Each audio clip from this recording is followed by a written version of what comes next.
Here are people influencing your decisions right now, and you think it's your own idea. They're not yelling. They're not forcing you. They're using psychological patterns that slip past your awareness. And once you see them, you won't unsee them. These are 5 psychological tricks people use to control you, without you knowing. Real manipulation doesn't look like manipulation. That's why it works. The most effective tactics are quiet. They're hidden inside normal conversation. They feel like concern, like loyalty, sometimes even like love. And they work because they exploit your strongest wiring, your need to belong, your fear of conflict, your desire to be seen as a good person. These aren't weaknesses, they're human defaults. Today I'm breaking down 5 specific patterns, not theory, real tactics you'll recognize immediately.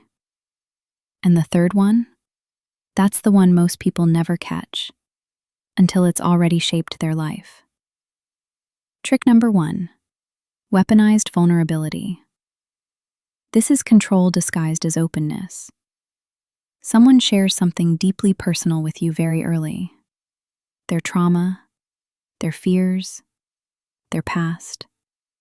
It feels like intimacy. But what it actually creates is obligation. You now feel like you owe them loyalty. You feel responsible for protecting what they shared. And if you ever try to pull away, they can say, "I told you things I've never told anyone." That sentence isn't vulnerability. That's leverage. Your brain is wired for reciprocity. When someone gives you something emotional, you feel compelled to give something back. Manipulators front-load emotional intensity to create a psychological debt. Real vulnerability builds slowly, and both people move at the same pace. If someone is unloading their life story on day 2, pause. You're not being trusted. You're being positioned. Trick number 2, intermittent reinforcement. This is the pattern that keeps people addicted to relationships that hurt them. One day they're warm, attentive, affectionate. The next day they're distant, cold, unreachable. You never know which version you're going to get. And that unpredictability doesn't push you away. It pulls you in. Your brain responds to inconsistency the same way it responds to gambling. The rare moments of warmth feel amplified because they're unpredictable. This is why people stay in situations where they're mistreated most of the time. Because the small percentage of good moments feels powerful enough to justify everything else. If you've ever said, "They're not always like this," that's the mechanism. The solution is simple, but uncomfortable. Track the pattern, not the peaks. Look at behavior in aggregate, not isolated moments. Consistency is the baseline of genuine connection. Anything else is conditioning. Trick number 3, the identity bind. This one is subtle, and it's everywhere. Someone figures out how you see yourself. Loyal, strong, understanding, easygoing. And they use it against you. It sounds like this. "I thought you were the understanding one. You're not the type to make a big deal out of this. I always loved how chill you are." These statements don't attack you. They trap you. Because now, if you push back, you're not just disagreeing. You're contradicting your own identity. And that's much harder to do. This is why self-aware people often get controlled the cleanest. Their identity is clear. And that gives someone something solid to grab.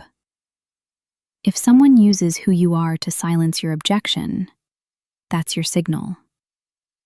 Who you are is not defined by what you tolerate. Being strong does not mean being silent. Being understanding does not mean accepting everything. Trick number 4. Manufactured urgency.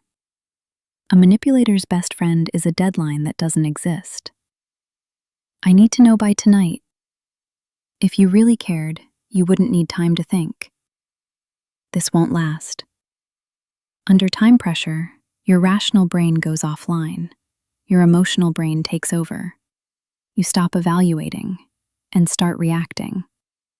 And reactive decisions almost always benefit the person applying the pressure. Urgency is a tool designed to bypass your judgment. The counter is simple.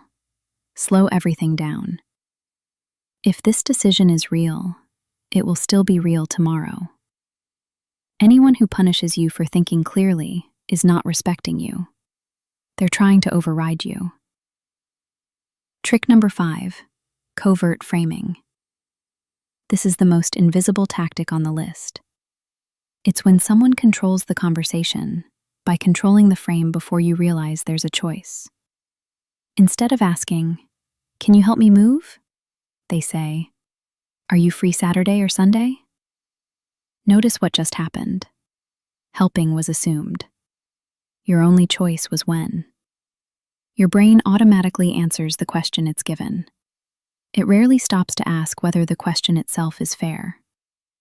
A skilled manipulator doesn't win arguments. They choose which argument you're having. Once you see framing, you'll notice it everywhere.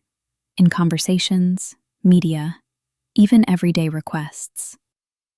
So how do you defend yourself? 3 principles. First, delay your response. Manipulation needs speed. Your defense is time. Let me think about that. I'll get back to you. Not right now. Time restores clarity. Second, describe the dynamic, not the person. Don't say, "You're manipulating me." Say, "This feels rushed. This feels like pressure." Calm language exposes hidden tactics without escalating conflict. Third, protect your frame. Before responding to criticism, pressure, or guilt, ask yourself, did I agree to this standard? If someone is evaluating your loyalty, your love, or your character by rules you never accepted, step out. You don't owe anyone a performance. There's a deeper layer to all of this. Jung said what we refuse to see in ourselves becomes our blind spot. If you believe people close to you would never manipulate you, you're defenseless. The Stoics didn't try to eliminate difficult people. They eliminated their emotional reactivity. Manipulation only works when it finds something unexamined inside you. The real defense isn't spotting tricks. It's becoming internally stable enough that they don't land. Now you can see the patterns. The question is whether you'll recognize them in real time. Because once you understand how influence actually works, the dynamics around you start to look very different. And that's where real clarity begins.